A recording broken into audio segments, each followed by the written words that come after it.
Apple cider vinegar ভুল করেও খাবেন না। এটি অ্যাসিড। এটি বার্নিং করে, জ্বালিয়ে দেয়, পুড়িয়ে দেয়, অ্যালার্জি তৈরি করতে পারে। এটি খেলে শরীরে তো কোনো উপকার হবেই না, বরং উল্টো ক্ষতি হবে। এই ধরনের বিভ্রান্তি কিছু অসাধু মানুষ সাধারণ জনগণের মধ্যে ছড়িয়ে দিয়েছে। সাধারণ জনগণের মাথায় এটি ঢুকিয়ে দেওয়া হয়েছে যে অ্যাপেল সিডার ভিনেগার মানে acid, acetic acid. Apple cider vinegar এবং অ্যাসিটিক অ্যাসিড এই দুটো জিনিসকে কখনো এক ভাববেন না। অ্যাপেল সিডার ভিনেগার আলাদা জিনিস এবং অ্যাসিটিক অ্যাসিড যেটা বাজারে পাওয়া যায় বা ল্যাবরেটরিতে যেটা পাওয়া যায় সেটি আলাদা জিনিস। অ্যাসিটিক অ্যাসিড যদি আমরা বাজার থেকে কিনে নিয়ে আসি, তাহলে 1 লিটার অ্যাসিটিক অ্যাসিড মানে তার মধ্যে 1 লিটারই অ্যাসিটিক অ্যাসিড রয়েছে।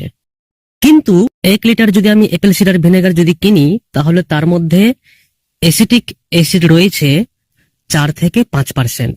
অর্থাৎ 1 লিটার অ্যাপেল সিডার ভিনেগারে অ্যাসিটিক অ্যাসিডের পরিমাণ হলো 4 থেকে 5 ml মাত্র। তাই অ্যাপেল সিডার ভিনেগার এবং অ্যাসিটিক অ্যাসিড উভয়কে কখনো কম্পারিজন করবেন না। বাজার থেকে যে অ্যাসিটিক অ্যাসিড পাওয়া যায় সেটি আলাদা জিনিস এবং অ্যাপেল সিডার ভিনেগার এটি আলাদা জিনিস। অ্যাপেল সিডার ভিনেগারে যে অ্যাসিটিক অ্যাসিড রয়েছে এটি কিভাবে আসে? অ্যাসিটিক অ্যাসিড আসে ফার্মেন্টেশনের মাধ্যমে। যে কোনো সবজি যখন পুরাতন হয়ে যায় তখন সেটি গলতে বা পচতে শুরু করে। এই পচনের ফলে উৎপন্ন হয় অ্যাসিটিক অ্যাসিড।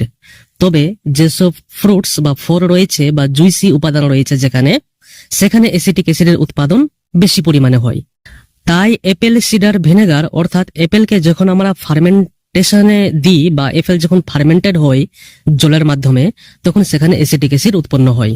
এই অ্যাসিটিক অ্যাসিড আমাদের বডির জন্য অত্যন্ত গুরুত্বপূর্ণ। কিভাবে? আমাদের বডিতে আরেক প্রকার এনজাইম রয়েছে যাকে বলা হয় কো এনজাইম এ। তো কো এনজাইম এ এবং অ্যাসিটিক অ্যাসিড এই দুয়ের মেল বন্ধনে আমাদের বডিতে আর এক প্রকার নতুন এনজাইম তৈরি হয় যাকে বলা হয় এসেটাইল কো এনজাইম এ। অর্থাৎ কো এনজাইম এ এবং অ্যাসিটিক অ্যাসিড যখন মিশে যায় নিজেদের মধ্যে, তখন নতুন একটি এনজাইম তৈরি করে যার নাম হচ্ছে এসেটাইল কো এনজাইম এ। এবার এই এসেটাইল কো এনজাইম এ আমাদের বডিতে একটি নতুন সাইকেল শুরু করে যাকে বলা হয় সাইট্রিক অ্যাসিড সাইকেল। এই সাইট্রিক অ্যাসিড সাইকেল কি কাজ করে? তো এটি ইনসুলিনকে অ্যাক্টিভ করে দেয়, মেটাবলিজমকে কন্ট্রোল করে। এর ফলে সুগার এবং ফ্যাট, অর্থাৎ বিশেষ করে যখন আমরা কার্বোহাইড্রেট যুক্ত খাবার খাই তখন আমাদের রক্তে সুগারের মাত্রা বেড়ে যায়। এর ফলে আমাদের সুগার হয়, আমাদের ফ্যাট বা চর্বি বেড়ে যায়। তো এই সমস্ত জিনিসকে এই সাইট্রিক অ্যাসিড সাইকেল কন্ট্রোল করে থাকে। আমাদের সুগারের লেভেলকে কমিয়ে দেয় এবং ফ্যাট বা চর্বিগুলোকেও দূর করতে সাহায্য করে এই সাইট্রিক অ্যাসিড সাইকেল। এবং এই সাইট্রিক অ্যাসিড সাইকেলের জন্য অ্যাসিটিক অ্যাসিড গুরুত্বপূর্ণ। এবং অ্যাসিটিক অ্যাসিড যদি আমরা পেতে চাই তাহলে অ্যাপেল সিডার ভিনেগারের সেবন করা অত্যন্ত গুরুত্বপূর্ণ। অ্যাপেল সিডার ভিনেগার নিয়ে বিভ্রান্তি ছড়ানোর আরেকটি কারণ হলো যে রিসার্চ ওয়ার্ক আমাদেরকে ভুল দেখানো হয়েছে। ভিনেগার নিয়ে আমাদেরকে যা ভয় দেখানো হয় সেগুলো রিসার্চ কিন্তু ভিনেগারের নয়, বরং সেগুলো হচ্ছে অ্যাসিটিক অ্যাসিডের রিসার্চ। অর্থাৎ অ্যাসিটিক অ্যাসিড নিয়ে যা রিসার্চ হয়েছে তা অ্যাপেল সিডার ভিনেগারের নামে চালিয়ে দেওয়া হয়েছে। কারণ ওই যে বললাম 4 থেকে 5% অ্যাসিটিক অ্যাসিড ভিনেগারের মধ্যে থেকে গেছে, তো সেটাকেই অ্যাপেল সিডার ভিনেগারের নামে চালিয়ে দেওয়া হয়েছে যে এটি খুবই স্ট্রং, এটি বার্নিং করে দিবে, জ্বালিয়ে দিবে, পুড়িয়ে দিবে, অ্যালার্জি তৈরি করে দিবে, এটি হাইলি অ্যাসিটিক। তো আরে ভাই, তুমি যখন বাজার থেকে অ্যাসিটিক অ্যাসিড নিয়ে আসবে তখন সেটি তো পোড়াবেই, কারণ সেখানে তো 100% অ্যাসিটিক অ্যাসিড রয়েছে। তো অ্যাপেল সিডার ভিনেগার নিয়ে তেমন কোনো রিসার্চ হয়নি। একজন মহিলা অ্যাপেল সিডার ভিনেগার নিয়ে রিসার্চ করেছিলেন। একজন মহিলা 6 মাস পর্যন্ত প্রত্যেক দিন 250 ml করে অ্যাপেল সিডার ভিনেগার খাচ্ছিলেন। 1, 2, 3, 4, 5, 6 মাস পরে তাকে হসপিটালে ভর্তি করা হয়। তখন দেখা গেল যে তার পটাশিয়াম লেভেল কম পাওয়া গেছে। যে কোনো জিনিস যদি আমরা পরিমিত যদি আমরা না খাই তাহলে আমাদের ক্ষতি করবে। আম, আপেল, লিচু, কলা, সবজি ভাত, রুটি এগুলো যদি আমরা অতিরিক্ত খাই তাহলে তো ভাই ক্ষতি করবেই। প্রত্যেকদিন যদি আমরা হাফ লিটার করে কোল্ড ড্রিঙ্কস খাই তাহলে আমাদের হাড় থেকে সমস্ত কিছু বের করে দিবে। অ্যাপেল সিডার ভিনেগার তো অনেক দূরের কথা। তো অ্যাপেল সিডার ভিনেগার আর কি কি উপকার করে? এটি লিপিডস কে কমিয়ে দেয়, এলডিএল এর মাত্রাকে কমিয়ে দেয়, খারাপ কোলেস্টেরলকে দূরীভূত করে, এটি অ্যান্টি মাইক্রোবিয়ালের মতো কাজ করে, অর্থাৎ কীটাণুকে মেরে দেয়। যদি কোথাও দাঁত খুজলি হয়ে থাকে তাহলে 1 চামচ অ্যাপেল সিডার ভিনেগার নিন, 1 কাপ জলে এটিকে গুলে দিন এবং সেটিকে লাগাতে পারেন, দেখবেন অনেকটাই আরাম পাবেন।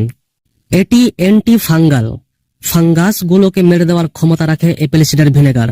এর সবচেয়ে বড় প্রমাণ হলো যে যখন আমরা নতুন করে অ্যাপেল সিডার ভিনেগার তৈরি করি তো সিডার হয়ে যাওয়ার পর যখন এই এসিভি উইথ মাদার যুক্ত করি তখন আর ফাঙ্গাস আসতে পারে না।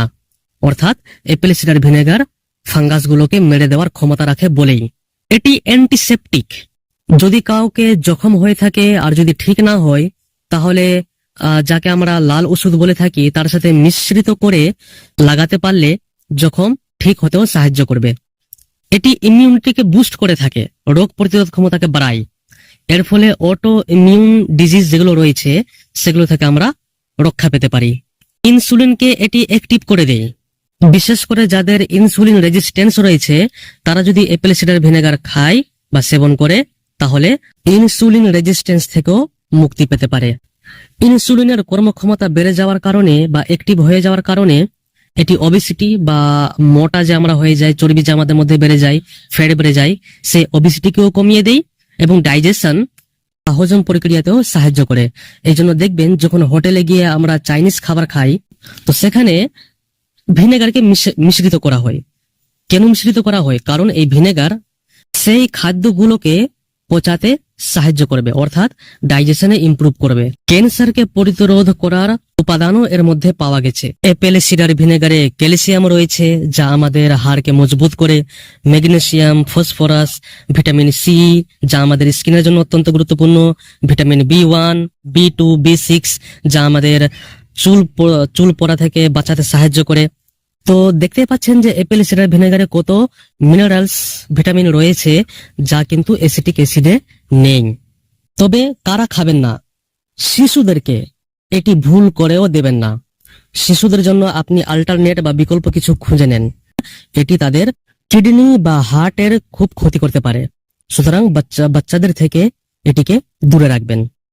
শুধুমাত্র অ্যাপেল সিডার ভিনেগারের উপরে ভরসা করে থাকলেই হবে না, অর্থাৎ এদিকে অ্যাপেল সিডার ভিনেগারও খাচ্ছি আবার ওইদিকে জাঙ্ক ফুডও খাচ্ছি, চাইনিজ ফুডও খাচ্ছি, এরকম করলে কিন্তু চলবে না। অ্যাপেল সিডার ভিনেগারের পাশাপাশি আমাদেরকে হেলথি ডায়েটও নিতে হবে। এই ছিল অ্যাপেল সিডার ভিনেগার নিয়ে মোটামুটি একটি তথ্য। এছাড়া এর আরো নানাবিধ উপকার রয়েছে, এটি খাওয়ার নিয়ম কি, এই সমস্ত তথ্য নিয়ে আমরা আগামীতেও আলোচনা করব। সুতরাং চ্যানেলকে সাবস্ক্রাইব করে পাশে থাকুন।